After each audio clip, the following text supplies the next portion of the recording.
Welcome to this week's broadcast of the Esports Tower Rumble in Valorant. We're broadcasting it from the Boise State Game Pants Esports Arena.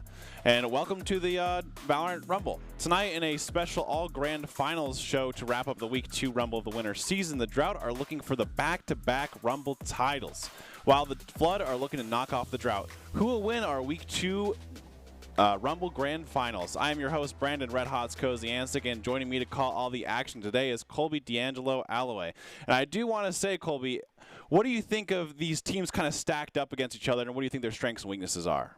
So first of all, I'm super excited for the match tonight because both of these teams have had a ton of personal, individual, and team growth. They are completely different teams than what we've seen in the past from both of them, both the Droughts and the Floods.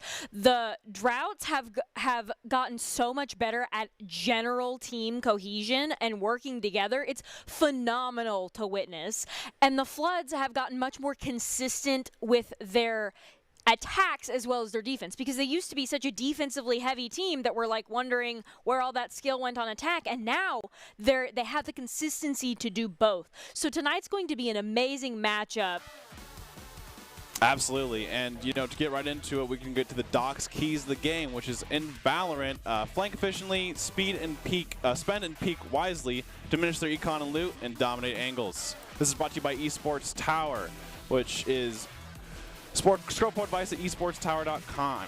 Improve your game sense, improve your team play, improve your performance under pressure. You'll get matched with great players and professional coaches to help you rank up. That's Esports Tower.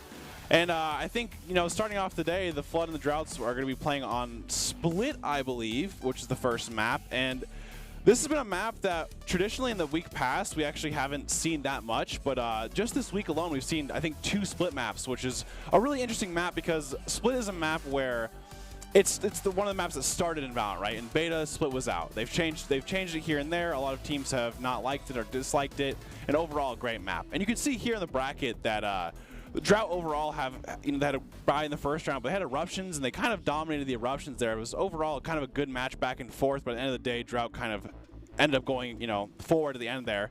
And then the Floods took on the Infernos, which is another great match on Split, which were both these were played on. So both teams have kind of warmed up on the map Split overall, and I'm really excited to see them today. And both teams, more importantly than that, have changed so much from the beginning of this competition and have done a lot. And Split is kind of a weird map, and we've been seeing a lot more of it recently, but even with Split, there are some things that you can always expect to come out. You can usually expect a Jet to come out because of all of her mobility, all of the things she brings, the ability of Jet Knives to just completely full wipe a team. But what other agents are we expecting to come out tonight? I think one thing we've seen is Sage a lot on this map. Sage's wall is more so just that mid kind of angle. It kind of stops them. I mean, everyone knows it's expected at this point that you put a Sage wall mid in it. I think more than anything, it just kind of slows them down more than anything. But one pick that we've seen in the past that I always love in this map is Raze. We always love seeing her grenades, her showstopper, her big ult that can always kind of clear angles. Teams kind of have picked it, but I haven't seen too much of a, I would say, impact comparatively to the Jet that we've seen this map. So I'd love to see some more Raze stay in aggression in terms of those teams.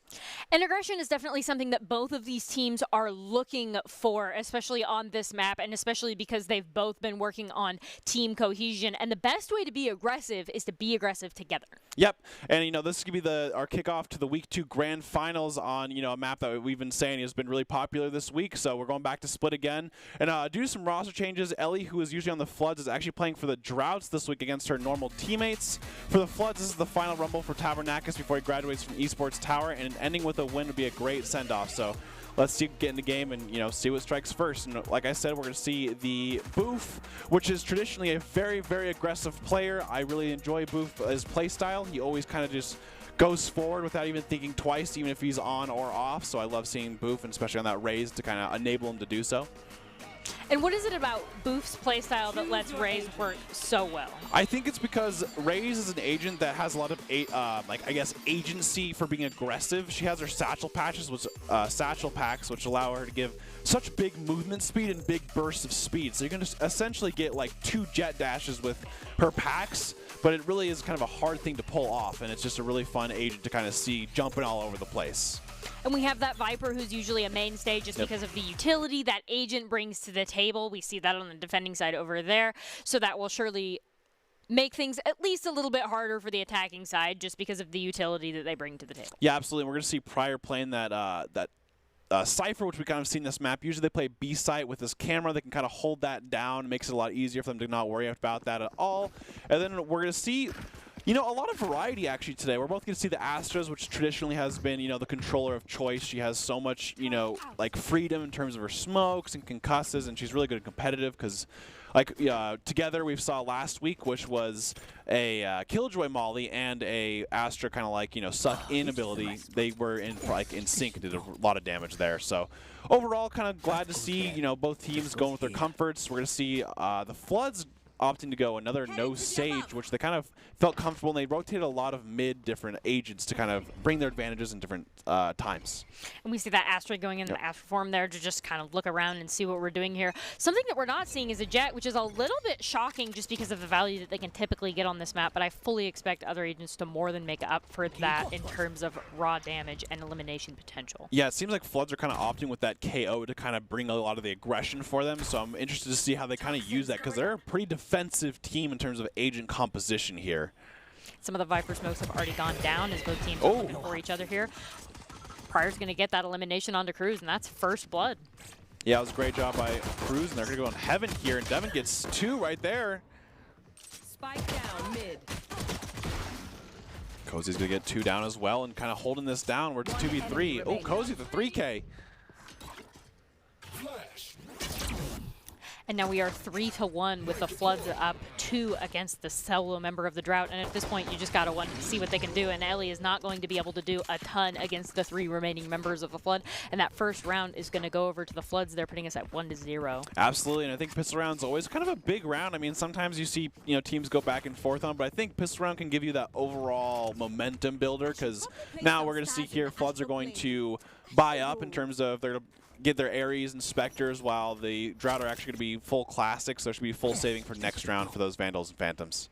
And because they had so many people survive that first round, they had 3 going out of that, the econ is definitely in their favor there as we go into these next couple of rounds. Absolutely. And we're going to see kind of this hold in Heaven here by Viper. Since they don't have a Sage, they're kind of just going to have to hold these different angles that are beneficial to them while Pryor just kind of holds it down with this camera. Ooh, and a great smoke kill there. Some of the smokes have already gone down, but Boof is not safe in the smokes. Cruz is also going to go down to Pryor there, leaving the Floods 5 to the Drought's 3. So it definitely looks like the advantage is in the Floods' favor here, as the 3 remaining members for the Drought have to decide what they want to do here against an outnumbered team. Absolutely, and it's really hard for the Drought to kind of deal with this Viper in Heaven because she has that one-way smoke that gives her a huge advantage here, but they do a good job of kind of trying to smoke that out as well. They do a good job of trying to just kind of spray into the smoke and see what they can find, but then also watching their angles peak. And Tabernacus is going to try the 3v1 here, and things are actually going pretty well, as Femboy is going to go ahead and pick up 2 eliminations there, and that's just a solo member of the Drought against 5 members of the Floods. And Pebble is actually, Pebble's Astra is something that this team knows that they can rely on, because we've seen Pebble basically play Astra almost every game now, and they do a great job of using their utility and overall just helping the team out. Because that is an agent that only gets benefit if you are able to communicate and work with your team there, and obviously Pebble can, as they just got that flawless round, and so now things are definitely in their favor here as we go 2 to the Drought's nothing. Yep, and now we're going to see Drought kind of have this advantage here. We're going to see them having the Vandals and Phantoms comparatively to the Ares and Spectres. So we're going to see how this kind of ends up for them. We have seen these rounds actually go pretty close in the past this week, whereas traditionally you kind of see them, one way or the other. And that's exactly what you're expecting when you're in the grand finals over here with the Floods versus the Drought. Both teams that have a lot to prove and have done a lot of improvement over the past Rumble. Yeah, hard agree with that one. And I love to see these teams just improve each week in this esports, Valorant, Rumble, and it just shows a lot of growth and makes the competition even better each week. And if they improve this much in a single Rumble, imagine what they can do in the Rumbles next to after this as we go, and both teams are kind of looking for each other, watching their sight lines, and nobody really wants to peek first just yet. Ooh, and Boof and Ellie are going to go ahead and go down, and the Floods look like they're up to this round. That's usually when the Valorant teams smell the blood in the water and start getting aggressive here. As the Floods 5 to the Drought 3. Oh, and another just impact the wall kill there for Rafa. These Ares are just really strong here. And Drought had a full buy, so they had Vandals and Phantoms. They actually have a gun advantage this round, but Floods are just doing a great job of holding this, and they're known as a defensive team for a reason.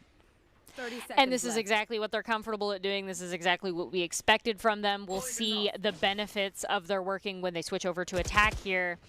Still in the 2-0, the Droughts are down 3 members to Floods 5. Oh, mate, they're still down 3 members here, but the Floods have managed to lose one. Yeah, absolutely, and you know, Cruz has to do something, try to do something there because of time constrictions, but obviously at the very end doesn't get it through. And Floods, it's a big round for Floods because not only do they have 3 alive at the end of the round, so they get 3 Vandals or Phantoms, they only have to buy 2 more and Drought to do a full save this round to get their eco back for the next round. And also with that 3-0 lead there, the econ is really starting to like snowball in the Floods' favor here. If the Drought don't start winning some rounds soon, it might become insurmountable for them. And the funny thing enough is actually this has been the common theme of Split this week. So the last 2 matches that we had in the semis, both matches actually kind of started like this and then ended up swaying the other way. So, you know, Split's kind of a map, I think, that can sway each way in terms of momentum. So I think Drought's kind of thinking about just getting that one little advantage to get them something going. Viper in the Astra spill. Dog's going to come down. That's a bloodbath over there with 2 members for the sides of the Flood going down, but only 1 for the side of the Drought. Make that 3 Floods, 2 members in, Drought 4 members in. Floods are down 2 here, so this might be the round where things swap into favor here. As Pryor's going to go ahead and get that elimination onto Ellie, then Cozy's going to get eliminated, and the Floods are going to be clean wiped with 3 members still living on the side of the Drought. This is the comeback here. Putting it with the Floods at 3 and the Drought at 1, trying to even up this score here. Yeah, it was honestly kind of, I guess, the caster's curse right there. I was talking about just how, you know, last week and how these things kind of happen, you know, even after 3-0, there's really no way that Drought should be able to kind of win that round, but they just, you know, said, hey, we got nothing else to lose here. We're full eco, and we just pushed through, and they won the round. And now it's a huge kind of swing for them, and they had a lot of members, too, so their eco is basically kind of coming back at this point. And that's exactly what they were looking for. If you go more than 4 rounds ahead, the eco is really like starts to become more and more exponentially insurmountable. And so you really want to stop that before it gets to the 5-round, 6-round, 7-round lead as we go into this. And the Droughts did exactly that. So if you're a Droughts fan, things are going great. Absolutely. And I think now it's going to be the biggest round where they're both having equal guns in terms of Vandals and Phantoms here. And we're going to start seeing a lot of utility with ults kind of coming on the line soon enough. So hopefully Drought's going to get something going, and Devin wants to get a pick right off the bat to get something going. And that's exactly what you're looking for if you're a Drought fan, trying to close this gap, especially that next elimination onto Pryor by Boof, who we were talking about the aggression of. We're starting to see some of that value on that agent there. As the Floods are down 2 to the Drought, still full 5 members. And we're going to see the Dissipate come from Astra from the Droughts here onto A site. It looks like they're going to kind of split that A site down so you can't really see from heaven or screens. Both teams still trying to find each other and do so together. It looks like Cozy's managed to find somebody. Does find Cruz, and that's a great double peek by the side of Floods to kind of get something going there. Oh, they do see Ellie behind, and Ellie does get one. That's right. It gets both of them there, and then Boof is going to go ahead and go down, and now we have the 1v3 with the Flood single Astra seeing what they can do, and they are unable to do anything there. Pebble on the Astra, very, very good, but not quite that good to pull out the 3v1, and honestly, that's an unfair thing to expect. Yep. Even making things much more even than they were before. Yeah. Flood still winning with 3, but the Droughts are now at 2, where previously they were at 0. Yep, and Boof had that, you know, that flank angle coming from B after getting that one pick and kind of rotating over. That was a great use of Astra Wall right there from the Drought. Sometimes that ability is kind of held for too long and they look for those perfect opportunities, but I think that was a great job to just kind of use it and then use it to their advantage as well. Perfect opportunities are never something that you're going to find in a match that is this even, so you need to go for the good enough opportunity, the one that gets you just enough value with your ability. We're going to see Boof here instantly using the showstopper, and unfortunately does not get anything out of it, but great, you know, utility from Pryor, which has been one of our traditional ciphers lately and does a great job of holding sites. We see the dog go down, and that move screen is still up there on the side of Astra. Pryor looks like they might be in a little bit of danger here as they're peeking the corner with 3 people. They end up getting the trade with Boof there, which is to be expected. So now both teams are even, 4-4. Yeah, not too much utility here used for the Drought, but it seems they're kind of splitting this mid here, but Tabernacus still has a Spectre here, so it is actually kind of down in gun power. They're just be kind of holding it that one way. Once again, we've seen it's just kind of a, really hard to deal with when they have the one way. They run out of smoke, throw the twin, snake bites to get even more hold, and then get their smoke back. Both teams have ultimates that they could use this round online. The Viper ult, the Astra ult, and then that's one less ult for the side of the Drought there as one of their members is going to go down, tipping things in the Flood's favor because now they are up 1, and the Droughts have one less ultimate that they can use. Yeah, Cruz actually does rip Seekers there and actually does get Pebble there. Pebble's kind of holding this angle, and Orthodox doing a great job of getting that pick they needed to get on the site. They definitely did a great job, and now the Floods are down 1 against the Drought here. No ultimates now on the board to be used, so we're just kind of seeing what's going to happen now that the spike's been planted. Absolutely here, and Rafa going to try to flash himself there. Does not unfortunately get them, but he's going to figure him out here. But it's a great kind of peek by Devin, but unfortunately does not get him yet. Just going to go ahead and try to get that again, try to peek that corner, see what damage they can do. They're unable to find anything there, and Cozy's going to be the last surviving member on the Floods, and it's going to go down. And now we have tied things up 3-3, Droughts and the Floods. This was the even match that we were expecting between these two teams. Yeah, I'd say, I mean, it went from 3-0 swing to the other 3-0 swing, and now at this point we're at 3-3. So both teams kind of in the even state, where I would say Drought kind of has the momentum right now. Winning 3 rounds in a row after going down 3 rounds is obviously a big help to your mental in terms of stuff like that, which now Floods are actually going to have to save for the most part. We call it buy down, that's what people call it, where you kind of buy down for next round, so they'll have those Phantoms and Vandals next round, but Drought are going to have the overall advantage. And that Viper smoke wall is going to go down, lose some visibility here, some protection for their team as we go in. This would be the round to use the ultimates as things are all tied up here, see what we can do to tip the odds in our favor, or either the Floods or the Drought's favor, because they both have multiple ultimates. Absolutely, and Floods went with kind of a thing that I always like seeing in Esports Tower, which is when you're kind of an eco round, or you don't have the same amount of firepower as enemy team, you kind of just group up sometimes and try to cheese them in terms of like 5-manning and hoping that they can go through that, which they're still doing in the side here, so they're going to try to use numbers to their advantage here. And 5-manning is usually the strat, especially if you can catch somebody out, but it looks like that was not the strat there, as Cozy's going to go ahead and go down first. Pebble's going to follow them down quickly after, and that leaves the Floods 1-4 against the Drought here. The last surviving member getting picked off very, very quickly, and so the Droughts are going to have 4 people living here, and that's great for their eco. Yep, and now we should see the Floods have a full buy here, so we should see, as basically back to what I call like a 0-0 state in terms of both teams having very close to the same weapons and stuff like that. So we just see each team just kind of more so playing off that utility and ults. And it looks like if we're going for utility or ults, the Floods have the undisputed advantage there with almost double the ultimates on the board that the Drought has. Absolutely, and especially that Viper Spit being up, the Killjoy being up, and Cyphers is kind of hard because obviously you have to do it reactively. You have to have a body in terms of your team going. And Tabernacus is actually going to just rip his ult right away, which is going to hold this B down. So one would think that maybe the Drought are going to be playing towards that A site now. We're going to see what they can do as neither team can really get some info on the other. The Dog's coming out to see if we can get any scouting done. Looks like it finds a couple of people there. But now this guy's just trying to see if they can peek here. Yeah, Tabernacus did a great job, actually. He saw the Dog was coming, and he walked just outside the smoke, so the Dog did not see him, and then walked back in as it ended, so they didn't actually see him in the smoke there. Great subterfuge play there. We see Tabernacus still in the middle there, still in the Viper smoke pit. Yep, and Boof's going to kind of peek this, and he's very low, actually, because of the K, and yep, he's going to find him right there. And that's exactly what Tabernacus was looking for, just laying in wait, seeing what eliminations they can get. Then they're going to go ahead and get 3 eliminations there, putting the Floods 5 to the Droughts 2. Yep, and Cypher's going to use the ult here, going to find Ellie close there. Does a great job just kind of getting a little dink in there and waiting for the rest of his team to rotate. Exactly what you should do as soon as you find you're in a 2v1 situation. You don't necessarily always want to take that. Cozy's going to go ahead and take that up. Pebble's going to go down, kind of be the price for the Floods, but it looks like they're going to go ahead and win this round anyway with 4 members still living, tying us back up at 4-4.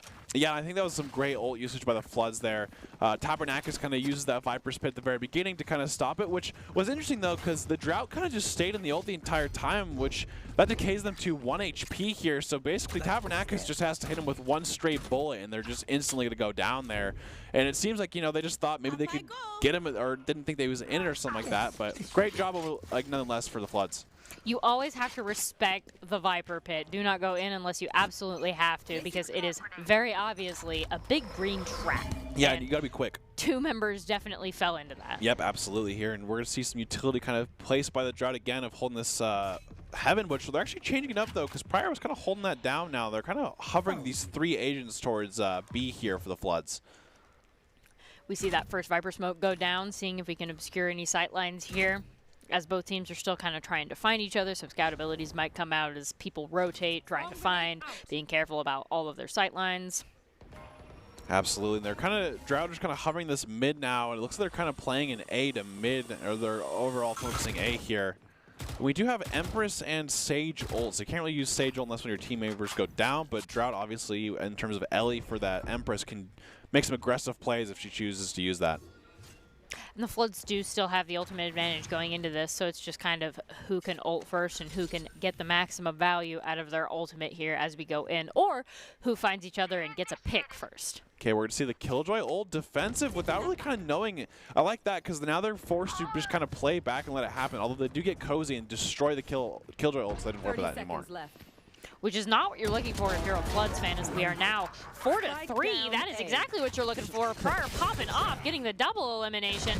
Pebble is going to be the price. Things get even just for a second before things go back down. 3 Floods, 2 Drought. Absolutely, and Ellie's to get a pick onto the Rafa there because of the 10 ult. seconds left. He's going to go down to be resable, but unfortunately does not actually in a good spot where his teammates can reach him. Ooh, he just has enough time to plant here, but Prior just spraying through, gets some damage out, actually. Ellie gets another pick. Last player standing. And just like that. Just like that, things were subverted.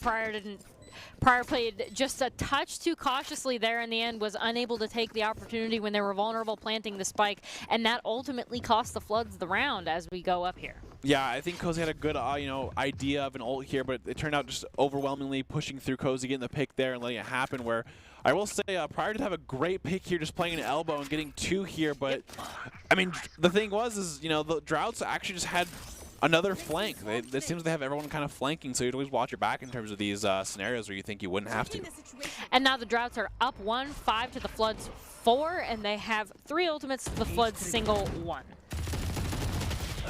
Ooh, great. Prior's trying to spray into there, was unable to find anything, but they found him, and so that puts the Floods in the difficult position of being down 1 within the first 20 seconds of this next round. Yep, and Floods are actually down the eco this round as well. They actually have just eco bullets with Sheriffs and Buckies, and we're going to see the Showstopper hit Pebble and bring him down. Last player standing. And it looks like 4 members for the Droughts are still alive, so we'll see what the last remaining member of the Floods can do. Cozy over here on the Killjoy, we'll see what they can do. But at this point, you're just trying to see what eco you can take away, which ends up being none at all for the side of the Floods, as the Droughts go up 6, the Floods 4. Yeah, and this has just been a kind of a crazy game here so far, which we've seen a lot of back and forth. We've seen Floods go up 3, Drought go to 3, and then Floods win another one. Like, okay, maybe it starts to sway, and then Droughts are back up 2 again. So 6-4 first half. We have 2 more rounds. These are going to be pretty big rounds, I'd say, to go into the next half. As we go in here, we're expecting both of these teams to be these next couple of rounds. This is usually when things even out. Usually the gap doesn't get bigger than 2 or 3 here, so we expect the Floods to be able to pull something out here. Absolutely, and they're going to have a full buy here from each team. And Cozy getting a pick right off the back on Boof, and that's going to be a great kind of start to the round for the Floods. Floods still 5. The res is finally going to come out. I mean, great opportunity to use it. The Droughts are trying to maintain their momentum here. Going to get that another elimination onto Cozy, and it looks like they're going to get away with that, putting the Floods back up 1 with no res online, and that's a feels bad, especially as Sage for the side of the Drought is going to go down themselves. Cozy gets another pick, so he's effectively gotten 3 kills this round. Oh, Rafa holding a great angle there in Sewers. Rafa not going to be outdone out here, going to get the elimination themselves. They're looking for an extra couple here, just kind of being careful, peeking their corners. They will be able to find Boof, and we'll see if they'll win. They will lose to Ellie, but the Floods are still 4 to the Droughts, complete white. So things are looking pretty nice for the return of the Floods here. Yeah, absolutely, and I think the Floods did a great job of kind of holding those angles, as Cozy set the tone of the round right off the bat. We're getting like 2 picks right away, and then even a third. And even with that res, it just wasn't enough, where Rafa had a great flank onto Sewers and just held it down and did a great job of the round.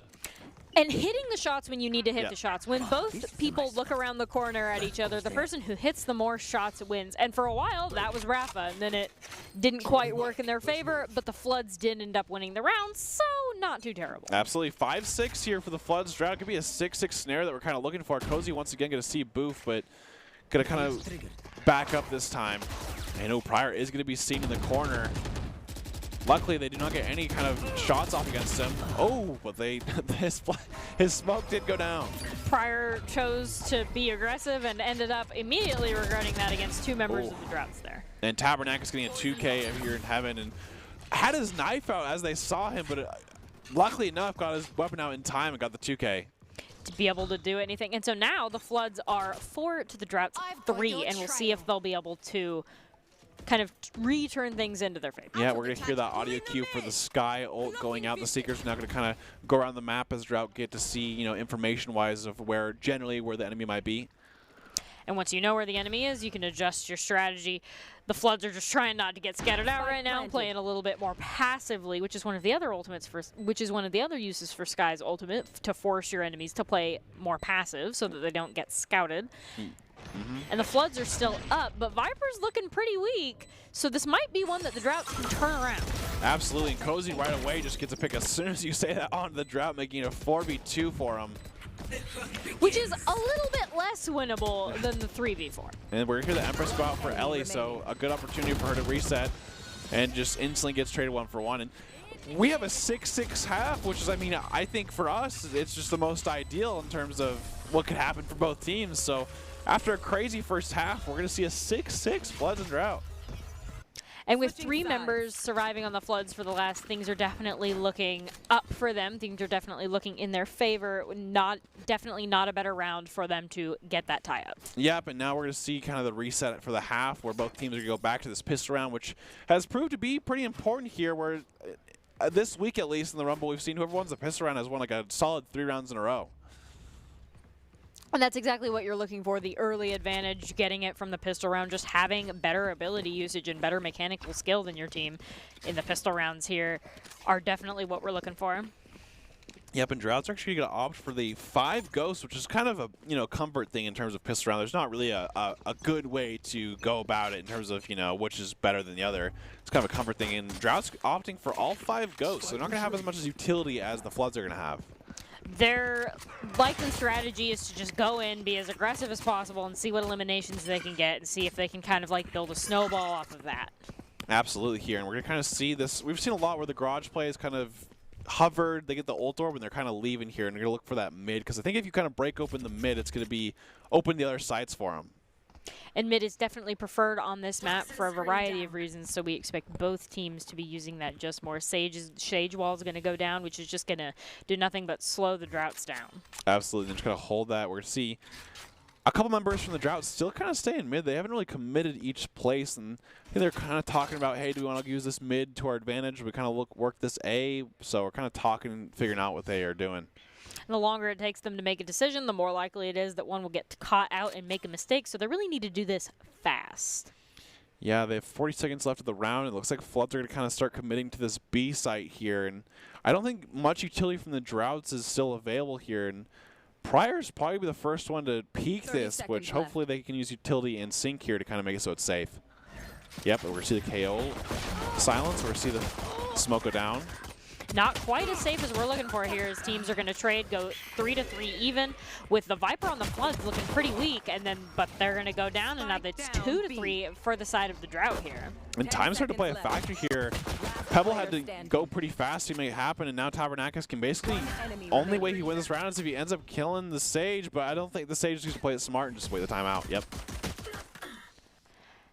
That was definitely almost legendary to watch here. Valiant effort made by the Viper there. Smart play by the Sage, not peeking when you didn't have to, and you knew you didn't have to. But that Viper definitely was able to get the double elimination and was coming for the Sage there. Yeah, I think Orthodox kind of knew at that point as the Sage of, hey, they have less than 4 seconds left and they don't have the spike, so the only way they win this round is they get me down. So just kind of hold around this pillar and wait for the time to go out, which is just what they did.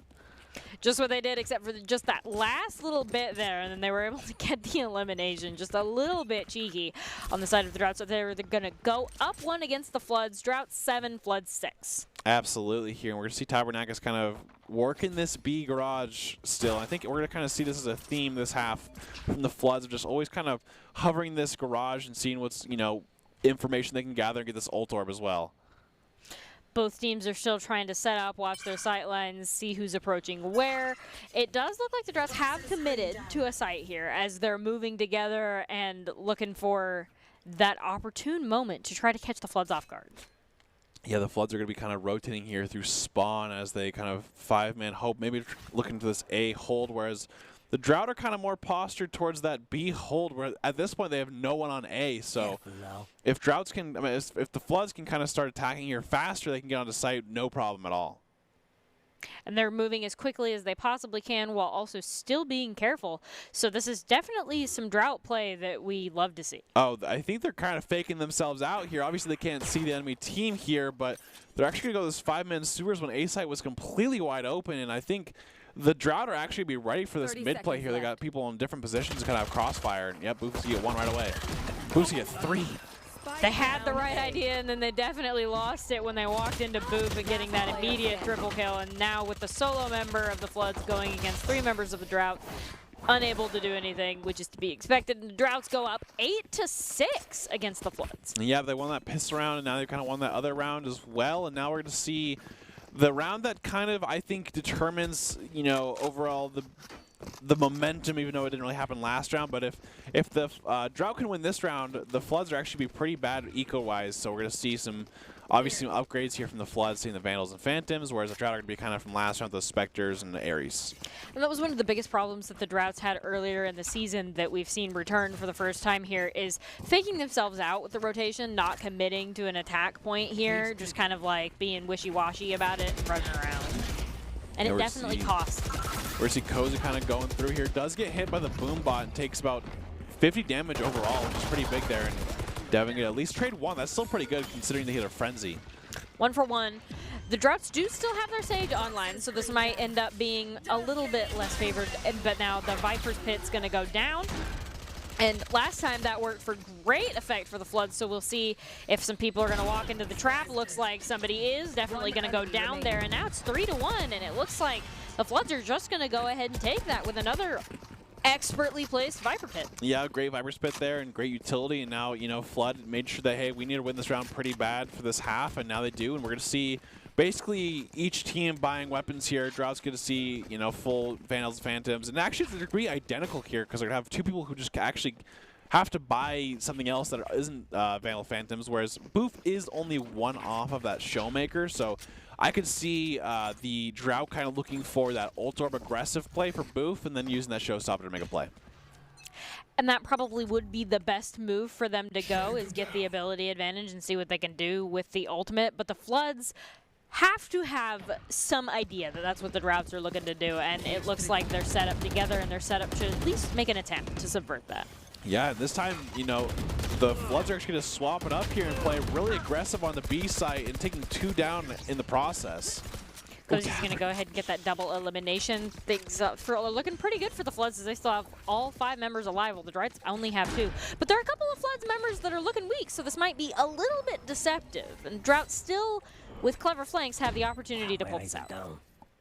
Absolutely here, and they're going to kind of slowly just wait for them on site, playing really disciplined, I think, because they know their situation of, hey, we have a couple of people low. Elliot isn't going to pick on a Cozy. It's a good start for them to get something maybe going for this round.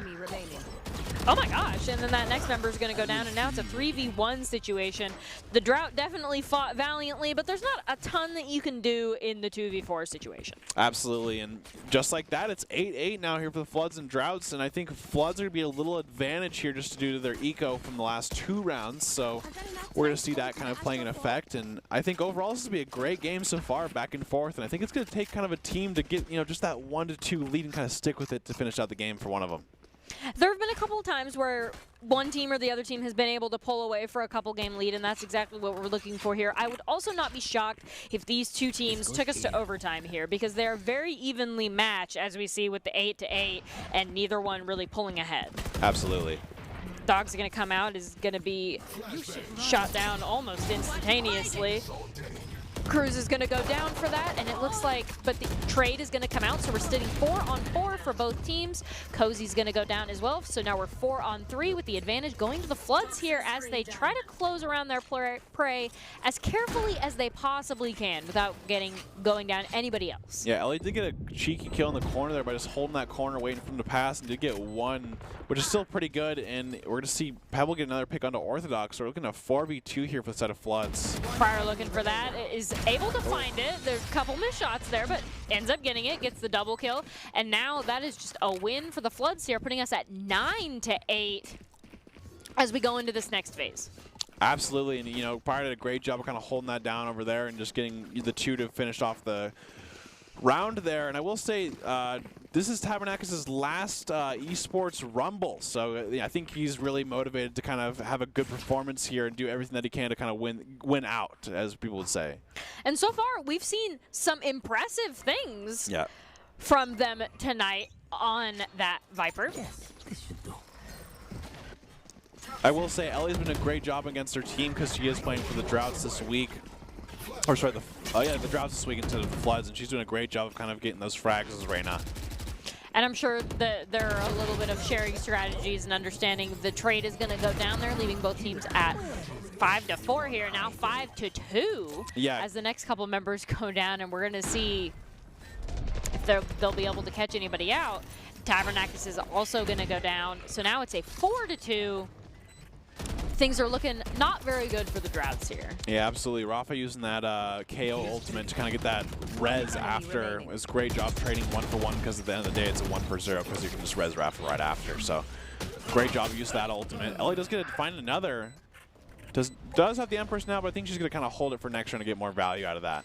Which definitely makes a lot of sense rather than going into the 1v3 just to, you know, throw a body on the spike there. Team Ace. Trying to wait out. They're eventually found out here, so the Team Ace is going to come out, so an amazing overall job by the Floods there. With 3 surviving members, things are looking pretty good for them going into this next round as we go 10-8 in the advantage of the Floods. Absolutely, and I think right now it's just Floods doing a great job of attacking, and it's really hard for Drought to kind of defend against it. Seems like Drought, I mean, the Floods recently have started off the first couple rounds playing slow and concise and kind of playing these rotations, but it seems like these last couple rounds they've been playing really aggressive, and Drought kind of hasn't, you know, been able to react to that. And I think that's why they're calling a timeout right now to kind of figure things out for the side of Drought. They're down 2 rounds now, and they know, hey, we got to take a step back. Let's reset, you know, whatever we're thinking right now, and let's figure out what we need to do to win this game. Because it's always talking about, you know, what you can do to win rather than just kind of what's going on at the moment. Just 3 more rounds until match point, which makes this an ideal time for them to do that reset and figure out what they need to do. What do they need to do? I would say the Drought right now are kind of getting a lot of, they're getting picked off a lot at the very beginning of rounds. It seems like Floods are kind of just always getting a kill within the first couple seconds of the round, or at least as first as they get on the site. And the moment you get one down, especially on a map like Split, I think it can give you the confidence to kind of just hold that W key and get right on the site because you know, just, you know, hey, there's only going to be 1 or 2 with you guys. And as we go into this next round with the Droughts are looking pretty good in terms of ultimates, so it'll be up to their discretion whether they are willing and able to use any of those to any great effect that they need to if they'd like to try to close this gap before the Floods take 3 rounds and win. Absolutely here. I'm going to expect here early Seekers here from the Drought side in terms of that Sky, so I'm going to be on the lookout for that one, especially the Showmaker as well for Boof. But right now they're kind of just playing that mid. We're just looking for this mid this round, kind of changing things up here, and Floods kind of just getting some information from all 3 sites at the moment. Tabernakis is just trying to stop information from happening with that Viper wall there, the smoke wall. Doesn't actually end up saving anybody on either team, but just does kind of like make people rotate and move to try to find people. Tabernakis waiting for somebody to peek that corner, and they are fully aware that somebody's there, so they're just waiting for the correct opportunity. Oh, great. They're going to get taken down, though. Oh, and a showstopper coming from right above them. Boof doing a great job with the utility together, and Orthodox gets a pick mid as well. And now we are 2 to the full 5 members of the Droughts. Now only 4 here. The Floods have a 2v4 situation, so at this point, they've got to try to play clever or they've got to try to play to live, because the 2v4 is unlikely in a straight-out fight. Yeah, we're going to see Cozy kind of place down some utility there and has both of their mollies on top of site, so they can kind of stall if it gets to that point. But it is a 4v2 at the end of the day, so we're going to need to see some pretty, big plays here from Pryor and Cozy to see if this goes through. And Cozy does get one. Sage slows comes down. Cozy's going to go ahead and get boofed there. So now it's a 2v3, which is a lot more doable than a 2v4. And things might look like Cozy has the ability to carry this. Yeah, Pryor's going to kind of hold that side there to start at the beginning. And Orthodox is going to get the kill onto Pryor here. And Ellie is going to finish it off for Cozy to win the round. That's a big round to win. And now we're going to see 10-9. An overall exceptional effort from Cozy there. But at that point, you were 2-4. And at that point, there's not a whole lot you can do. But they definitely did what they absolutely could there. Going 10-9 in the advantage of the Floods. Somebody's got to pick up some more wins here. Absolutely, and I think Drought did a fantastic job of using their utility here. We saw the Astra kind of suck there onto the A main there, and we saw, as that happened, the peek from Ellie, and then in terms of Boof, going over the Viper wall with the Shellmaker and saying surprise to Rafa and getting that kill. So overall, great job of the Drought's usage of utility there, and they only used one ult for it too. And now they have enough ultimates where if they wanted to use an ultimate to win every round, they could and go ahead and win this over the Floods. The Sage Slow is going to come out, see what we can do here. So is the Viper smoke wall, as both teams are being pretty aggressive initially. Pryor's going to go ahead and go down, and then so is Cozy and Cruz, leaving us with 3-4. Floods 3, Drought 4. Absolutely here, and Droughts once again still have 3 ultimates online, but I think they're kind of hold him here. Rafa's going to peek this and get a great pick onto Orthodox. That's just what they needed to get this 3v3 going.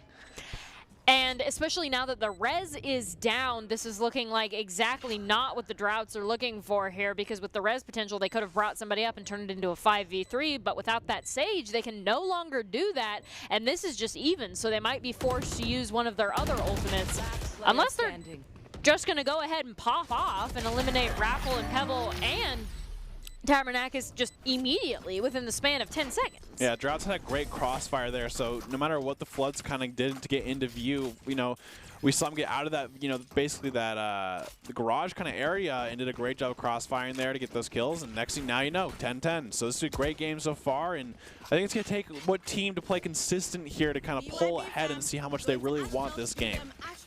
Crossfire is the best way to get eliminations, especially if you can set up a crossfire. It's the best way to get eliminations in this game, because people are left without a place to hide if you're coming at them from both of the angles. Absolutely. And now we see kind of see those ults are kind of picking up. We have the Viper's Pit for Floods, so if the Floods can get onto site with the Vipers still alive, they can kind of get that Viper's Pit going. It's a great one-for-one pick in terms of the Floods. They want that. And you know what?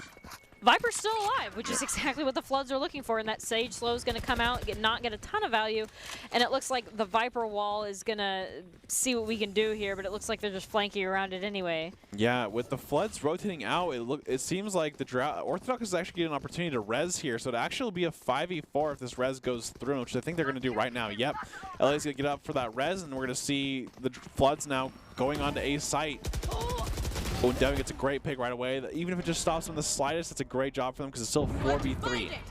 The Floods can't do this whole trade game that they've been doing all game, especially now that that Sage res came out, because now we are 2-5, and the Viper ult is no longer on the table for them to try to use as a carry as that flash is going to come out, but Cruz is going to get eliminated on the sky, so is Orthodox, and that was a valiant effort, especially for how down they were. That came down to a couple of shots, and who had better mechanical ability at the end here when everybody just found each other and shot. Yeah, I'd say it seemed like he was kind of playing slow throughout the round. Each team kind of playing, around the map, and next thing you know, they get into A site, and everything kind of just falls right away, where it was 4-2, and it ends up, one standing within a matter of just a couple of seconds here, and we can just kind of replay this show. Rafa getting a great pick onto Cruz, and then after that, just Rafa getting a 3K, almost got the 4, but unfortunately, he didn't have enough bullets, and they just peeked him at that point, and Orthodox the round. Needed a couple more bullets and a little bit more health. Their story of their life there with the Floods. And at this point, we are 10-11, advantage going to the Drought here. Both teams have ultimates up, and we're expecting the Floods to probably try to get on site and play with that Viper's Pit there that they've had great success with. Yep, I can also see Rafa using this KO ult to kind of get on site, silencing the enemies, and also if he goes down, he can get res from a different teammate. So I could see them kind of waiting for that to figure out what they want to go first, and I can see him instantly using that ultimate to kind of get that site. But right now, nobody's using a whole lot of anything as they look for each other. Tabernakis has found some. Sage Wall is going to come out. Tabernakis is going to decide that's above their pay grade, and they're going to go ahead and wait for allies to back them up. Boof playing a really aggressive angle on top of that Sage Wall, but does get punished by Pebble there. So Drato's now down 4-5 here, and I will say Astro's really low on the side of Floods, though. Devin does get a pick onto Cozy, so it's a 4v4 now with one really low on the side of Floods. So theoretically, the advantage would be in the Droughts, but that's all dependent on whether or not the Floods are able to get in, get that Viper's Pit, and get the value that they need out of it. Absolutely. Still have the KO ult up, so they can use that as well to give a lot of utility to their team in terms of Drought not being able to use any utility if they get on site for silence. 30 seconds left. And now that there's only 30 seconds left, both teams have a little bit of a fire under them to try to get what they need to do done and rotate to site. Yep, and Rafa, we're going to see the KO ult coming out here, so they can be res. They do get down, and they're re-silencing every couple seconds. So, oh, Ellie is going to down Rafa, but they really don't have that much time here for the side of Floods. They have to get on the site quick and plant within 4 seconds here. They have 4. They need to start planning right now, but they actually didn't, so they're actually just going to lose the round no matter what here. They're going to lose the time. Wow, that's definitely not what we're looking for. They're going to go ahead and try to plant this, see what they can do here. Yeah. They're unable to win that round. Unable to win that round, and now we are 10-12, and that round just feels a little bit icky if you're a Floods fan. Yeah, I mean, they did get on the site, but unfortunately, they just didn't have enough time left, and, you know, they just committed a little too late, and Ellie is doing a fantastic job on the side of Droughts, just fragging out this game. 23 kills going, and top fragging for, you know, against basically her team, you know, essentially. So, well, that must always feel kind of good to play against your team and do a great job of doing so. They're definitely missing Ellie at this point in time. Cozy's gonna be kind of peeking this wide, and we're gonna see Boof instantly pop the Showmaker. Does get 2 kills to utility, gets one with Cozy, gets a grenade kill into Rafa. So great job there by Rafa. Putting us 5-3 at match point. This might just go to the Droughts here. Absolutely, and that's a great point. It is match point here. It's do or die here for Floods, and they have a 3v5 scenario here, and they are attacking. Some of these smoke walls stopping people from knowing where they are. Boof is going to go down. A 3v4 is a lot more doable than a 3v5 here. Boof going down might end up being the difference. Yeah, Boof just playing aggressive as always, but, you know, unfortunately the Floods are going to punish that. And now is it, yeah, like you said, a 3v4 here. Exactly. Oh, great Cypher ult being used. They're going to see some location. They're going to know, you know, kind of, you know, generally where they are here. But it seems like the Floods are kind of committing to this A site. And usually the idea is once Ellie's going to go ahead and go down, who's historically been there clutch in a 3v3. Man, the Floods might just be able to pick this up. Yet the Viper's Pit coming down here. They have 30 seconds left, and Orthodox kind of has a good angle. Going to jump down here into the Viper's Pit. Gets one from Fire. Oh! Unable to pick the final one up, but now it's a 2v2 in the Viper's Pit, seeing what we can do. Now it's a 2v1 with one of the members on the Floods looking pretty weak, so this is actually doable for Cruz here if they can find anybody. Absolutely here, and we're going to see kind of this, you know, Cruz going to go all around the corners here, and Tabernakis and Pebble are going to play together in the corner, which is pretty smart from them. Yep. Great flash. Doesn't get a double flash here from Cruz, but they're going to kind of just hope nothing actually happens from it. Huge flash, but the inability to capitalize on it is going to cost them both times here, and they ground that corner, and they're going to go down because Pebble knows where you are, but Cruz has no idea where anybody's at. Pebble with a 3K, a big moment for Pebble to step up there, and that's just what they needed to kind of get this still going, and it's now 11-12. Still game point for Drought here, but if Floods do this, it's overtime. The two flashes unable to get the value there that Cruz was looking for was just feels real bad, especially because the Droughts thought they had this in the bag. They were 5-3. They were like, we've got this, guys, and then their members just kept getting picked off doing solo play things. Yeah, Boof playing really aggressive, and it kind of ends up biting him there with that Viper's Pit advantage. And We're going to see some utility from the KO knife. Get a good lineup there to kind of use it on site, and we're going to see a split here from the Flood. So we're going to see, you know, kind of 3 towards that B side and 2 towards that A side. Kind of, I think they're just kind of trying to get information to see what they want to go here.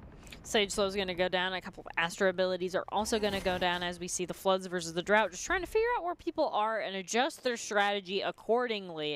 And it looks like the Drought are trying to rotate A, but they're not really committing to anything. They're hard committing to A, it looks like right now. Okay, we're seeing the Astra Wall coming out here, and Cozy to get, you know, a little bit of damage on a Devon, but, you know, not enough to obviously get him down. I think the Sage Shield should be up here, so Devon can actually get to full HP, just no armor. And as we go in here, that Astral Wall is going to be huge going into this next fight because it's happening essentially on opposite sides. Orthodox coming down just right on top of Cozy getting the kill. And Boof with another grenade kill onto Pryor. Great job of that raise. And Orthodox is just going Battle Sage and just taking everyone down before anyone of his teammates can. And it's absolutely working for Orthodox there as they got the 3K elimination and end up getting this round for their team. 11-13 for the Drought. So the Drought are going to go ahead and take that. Yep, and to get it going here, Esports Tower, you know, going at it alone can only get you so far. Ultimately, if you want to increase your chances of successes of winning, you have to level up in your teaming skills. We just saw that last game where both teams are going crazy back and forth, and a great game overall. Esports Tower really takes the time to create teams of well-matched teams. I like to give a shout-out to the coaches, especially Coach Halter, which does a great job of coaching these guys on the Esports Tower, and, you know, seeing them improve each week is great. And if you haven't, check out Esports Clubs. You should. It's a fast track to rank up, and thank you, Esports Tower. And, you know, overall, we can look back at the bracket really quick to see, you know, the path they took in Droughts versus Floods. Now Droughts up 1-0 in a fantastic game on Split. And what are your kind of overall thoughts on that game at the end of there, D'Angelo? There were 2 main team-oriented things that were going on that were absolutely phenomenal. One of them was the pairs that both teams tend to play into. Usually, if you're in a pair, you are much safer and your odds of getting picked are much less. So that was a big thing that both teams utilized a lot, and they did so phenomenally. And then the other thing was both teams, when somebody on the enemy went around by themselves, both teams punished that regularly. We saw it most notably happen to Boof in the 5 versus the 3, but there were definitely plenty of other people that got caught out. I would say most agents on either team got caught out at least once when they were doing some flanky things that they maybe shouldn't have been doing. Yep, absolutely. And we're going to go to our break now, our Game 2 Grand Finals, Drought versus Flood, with the Drought leading 1-0. We'll be right back after this break.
Visit NationalGuard.com to begin your Guard adventure. Here are a couple lessons I've learned over the years. Friendships come in all shapes and sizes. And always buckle up. Seatbelts save lives. That's a rule we can all live by.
Welcome back to this week's broadcast of the Esports Tower Rumble in Valorant. We're broadcasting it from the Boise State Esports Arena. And welcome back into the Esports Tower Winter Rumble Week 2. We're about to head into Game 2 in the Grand Finals with the Drought one a game away from back-to-back Rumble titles. We're going to head to Bind the map Flood, feel very confident in. Let's see if they can force a Game 3. I am your host, Brandon Red Hots Koziancic, and joining me to call the action is Colby D'Angelo Alloway. And Colby, or D'Angelo, I should say, what do you think, or what do you want to see in this Bind map that we're going to see for Game 2 here? I am really excited to see a Sova. I would love to see a Sova. Sova is kind of the Bind meta. People definitely love to play Sova on that because of the recon era. That is a huge deal, an amazing ability there. Also, just an added bonus, if Pryor chooses to play the Sova on Bind, he's going to pop off. Yeah. And we're always here for players popping off no matter what team they're on. Absolutely, and we want to take a moment to congratulate all of the Esports Tower Club members who have graduated from the clubs and have been offered scholarships across the country. Over the last 3 months, Esports Tower Club members have received over $1.6 million in scholarships awards. These students have not only worked hard in their in-game play, but worked hard academically and have earned these scholarship opportunities. We could not be more excited and proud to see all these opportunities these players are getting, and overall, just $1.6 million is a lot of money in spending scholarships, and we love to see that.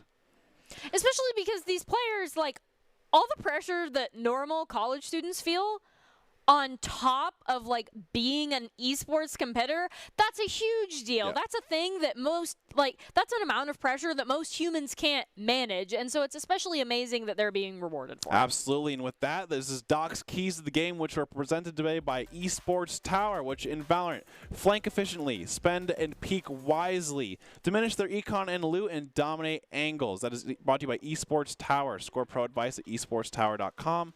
Improve your game sense, improve your T-play, improve your performance under pressure. You'll get matched with great players and professional coaches to help you rank up. And now it is time for this Game 2 on Bind, which is the Floods versus Droughts in this week 2 Grand Finals between the Flood and the Drought. The Drought obviously got the Game 1 win and now are match point. Can the Flood rally for Game 3, or will the Droughts beat them out to it? And overall, I'm just excited for this match because last match was a great game. I mean, it was 13-11 for the final score there, and it was back and forth. We saw the 3-0 start, 3-3 back, okay, 4-5, you know, stuff like that. So I hope we can see another great game on Bind. The teams were never further apart than 3 wins, and this shows that these teams...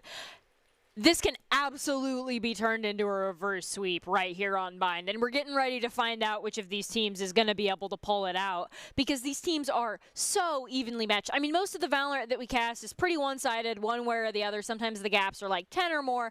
That is absolutely not the case here, and so we are not expecting to see either team roll.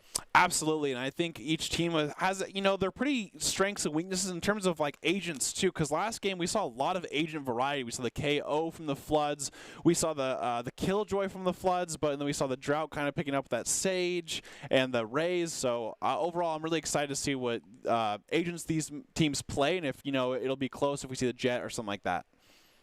And the agent variety is something that's really, really cool amongst these two teams. They have players that are good at the different agents, so they're not running mirror comps into each other where all that matters is getting ability value and doing it better than your counterpart. They're running completely different strategies, which also makes this an amazing match. Absolutely. That's right away we're going to see the Cozy on, locking in that Jet. And this is a pretty standard team, I'd kind of say, or team comp. We see the Astra on this map. Astra's a really big force in this map.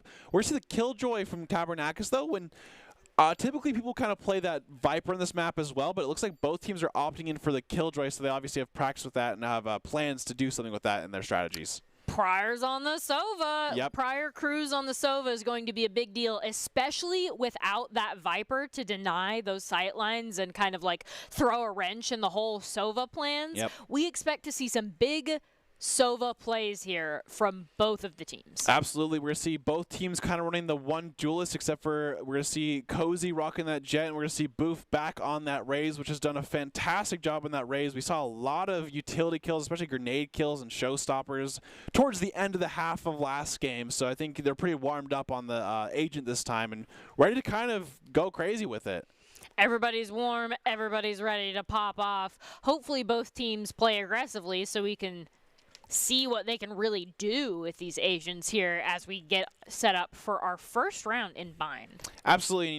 Bind is another one of those maps that, both teams have probably played for a long time, as long as Split, where it was one of the first maps in the game. So both teams have a lot of practice on it, and, overall it should be a great match with these two teams. I do want to see kind of which team, how they attack. Attack can be a lot of different ways in this map. We've kind of seen some teams force A site really heavily, some teams force B site really heavily, or sometimes playing that kind of A short with using the TPs, because, the teleporters in this map are the unique things about this map where you can always rotate around. And forcing a site is usually not, like, you want to have the ability to rotate to a different site if it's just not going to work on a site, but also both of these teams struggle sometimes with being too wishy-washy with their commits. So finding that balance between forcing something that's not going to work and stopping something before you even give it a chance is going to be interesting here, as the Droughts look like they're set up on the high ground over site there. Yep, and we're going to see the Drought are going to attack here. They're kind of looking for that hookah plan, but it seems they kind of just went hookah, saw the utility, and are now choosing to rotate out, which they are still having, 2 members or 3 members on A here for the side of Floods. They're very ready for this. And the Droughts are playing all together, so if they run into any members of the Flood, it's going to go exactly like that, and Boof is just going to go down without being able to do much of anything against 5 members. Yeah, Rafa did a great job there, and so we're going to see a 4v5 here, and then we're going to see a plant soon here from Droughts, and they're overall in a good spot. Pryor gets a pick onto Ellie, and Cruz going to trade with Cozy, and we're going to see a 2v3 here. Anything can happen at this point. We're going to see kind of back and forth going on. Especially with how low that Sky is, they're going to get taken out. And now this is a 2v2. Now it's a 1v1. Yep. What we thought was going to be a pretty dominant Drought because they got the initial pick actually ends up being much more even than we initially thought. The Flood's trying to pull this out here with that Solo Astra, seeing what they can do with only 35 HP left here. Yeah, they're starting to run out of time here, so he has to kind of choose where he wants to go. And the utility from the Killjoys that come out here, so he's going to have even less time than that. Going to start diffusing, and is going to go off of it, and Tabernacus is going to clutch the round. Great overall job by Tabernacus playing patiently, because that was a crazy back and forth. You wait for the defuse, you go in and you eliminate them. You know, in a situation like that where you already have the spike planted, you know there's going to be an opportunity where they're vulnerable for you to capitalize on. And they waited exactly for that and went for it. And honestly, great job. Absolutely, and I think even just using a great job of using that Molly early to kind of delay it even more so Tabernacus can kind of get in a good spot that he wants to get in. So great job of utility there, and a great first round by Drought. So could have went either way. We thought it was Drought, and I mean, it ended up being Drought, but not before a valiant effort from the Floods, almost flipping it, going 1-1 when it initially started 5v4. Yeah, we're going to see here Ellie going to use some flashes and stuff. Flash back and forth here for the skies. But Looking for that flash, unable to find anything just yet as all 5 members of Drought round that corner looking for some unfortunate people to peg here. Yeah, but it looks like, overall we're start seeing some action here. Great grenade actually going to get, Rafa Spike there. down A. Direct hit to Tomb as well. Remaining. And that was a quick round. Floods are going to just wipe him there almost instantaneously after that. So we were talking about Ellie, and Ellie just came in out for blood that round. It's in Doc's keys to the game, the efficient flanks, and that is exactly what that was, because none of the members of the Droughts were looking at Ellie when they peeked that corner and proceeded to take all the eliminations they possibly could. Absolutely, and just a really fast round too, and it's going to look like Drought's going to actually have to full save now. They bought last round and kind of hoping that went out for them, but overall just didn't do much for them, so they have to have a full save here, and Floods are kind of in the driver's seat at this point for this round. But we're still 1-1, so anything could theoretically happen, especially now that Boof is the first elimination here. We are 4-5 with the Drought at a full roster here. Absolutely. We're going to see the Sova drone kind of going through to get some more information here. And we're going to see the Droughts kind of, posturing each side. They're kind of 2 in market, where they have 2 kind of holding that bathroom, trying to clear that out. So I think they're just kind of looking for information to see what they want to do here. Ellie's going to get 1, and Pebble just barely gets Ellie as she turns that corner. And now we are 3-4, so that trade still works in the Drought's favor there. The Floods need to do something other than trade if they want to win this round. The Droughts can keep trading all day, every day. It might put them in a little bit of an eco negative there, but they have the ability to trade and still win the round. Yeah, but we're going to kind of see this. Once again, the Droughts are kind of just all 5 here in this A short, just looking to get something going. They're going to see the Sova dart going through, but still a lot of utility from each side here, so I don't think Flood's plan to kind of give up this corridor. And Orthodox is going to get 1 pick onto Rafa. That's a good start for them. It's now 3v3. And the 3v3 is now the point where trades start being of equal value to both teams. So, I mean, obviously somebody needs to get more than just a trade to win the round, but trades are now much more feasible for the Floods here. And Drought are actually going to start running out of time here. They're actually playing here pretty soon, and Floods are taking advantage of that, just instantly getting 2 down, and Pryor's not going to have enough time to plant this bomb here, so it's going to be overall a loss for the Drought. That was a 2v1 ended up being, and that's the Floods coming back from behind yet again to take out the Droughts there. Great job. The 2 rounds they've won, they did so at a disadvantage. Cannot be happier if you're a Floods fan. Absolutely, and it seems like Droughts kind of just couldn't figure out where they wanted to go there. They were kind of going back and forth. They were kind of splitting up. They went all 5, into short. They said, no, let's not do that. Go to Marketplace. And by the time they actually get onto B site, they have less than 10 seconds left. And the moment you kill the spike carrier, it's basically just a round over if everyone lives. Absolutely. And as we go into this next round, the Killjoy ultimate is up, so we'll see what the Floods are able to do with that there, should they choose to use it. Yeah, we're going to see a flash go out immediately there, so Drought kind of, focusing towards B this time, where it seems like Pebble was maybe disconnected or something like that, still in spawn, so unfortunate there. But Boof is he had 2 kills right out of teleporter. Floods are going to go down, and now we are 5-2 at the disadvantage of the Drought here. And at this point, if you're Jet or Aster for the Drought, you just kind of have to see what you can do to stop the bleeding. Yeah, because he does get 1. It's now pretty big. Yeah, it seems like Devin is coming back now from, or Pebble, I should say. Sorry, Pebble's come back from. It looks like they had something going on or something like that, but nonetheless, that is now 4-2 in this round, and Pebble has nothing as well. So it'll be a hard round here for Drought. And both teams are kind of playing a little bit more scarcely, as you tend to do when you're 2v4. Cozy's going to go ahead and get that elimination on the Boof, turning it into a 2v3, which is much more winnable than a 2v4, but not at the cost of a lot of HP. And Orthodox is just going to go ahead and take both of them down as they round the corner, and now the eco should be in the favor of the Floods here. Absolutely. So now it's going to go 3-1, and it seems like they're just doing a great job of kind of utility usage and stuff like that. And it seems like, Droughts are kind of, struggling with that attack and figuring out which way to go with it. And at this point, as we set up into the next round, there is still the Killjoy ultimate on the board, but there is also a Sky and a Jet ultimate on the board for each team as well, in addition to the Killjoy. So we'll see who gets to use those ultimates first, and if they do so, the Droughts could potentially turn things around and catch up to the 3-1 lead that the Floods currently have. Yeah, like we kind of keep holding it here in terms of Ellie kind of holding this spot. And once again, you know, the Droughts are going to be kind of holding out the A short angle here, but unfortunately can't get anything too far going. Sky also is going to come out. Sky Dog, they're just kind of looking for some information here. Boof will not find information, but they will find some eliminations onto 2 of the members, and then Ellie's going to go ahead and clean that up, leaving us with 5 to a single Jet at this point, just trying to run away, see what they can do to get out. They are unable to, which is to be expected. Yeah, and Boof is getting another kill there, and actually, I will say I think the names are swapped because it's Droughts that are up 4-1 at this point right now. Because you know that's Boof and stuff is on the Droughts, and so they got a double kill right there. Boof gets a double grenade kill, and Ellie gets another kill onto Tabernakis. So great job there, and you know the Droughts are doing a great job of defending this map. Absolutely. And now that the timeout is active here, both teams are trying to reset. This is the first time we've seen a gap. This is the second time we've seen a gap of 3. It might get bigger than that, and if it does, that will be the first time that we've seen as they just try to like pull away here.